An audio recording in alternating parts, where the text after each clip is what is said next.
In this video, we use a graphical approach to find a non-standard minimum.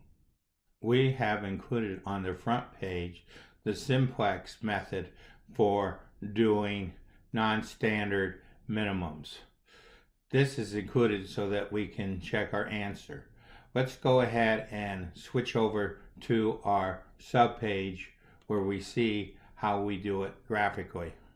What we have shown is the symbolic screen from the advanced graphic view.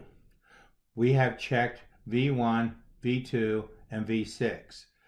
When we plot this particular graph, we will come up with this value. When we go to the menu and the go to, we can set our X and our Y to specific values. In this graph, 2, 3, and 6 are checked. What happens is 3 overrides 6, so we do not really see 6 because the 2 is drawn on top of it.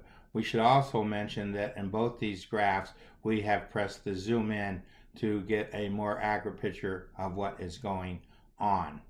In our calculator, under F1, F2, and F3, we stored the equalities for these relations in V1, V3, and V2. Then we use the solve function with the relations to come up with the points of intersection.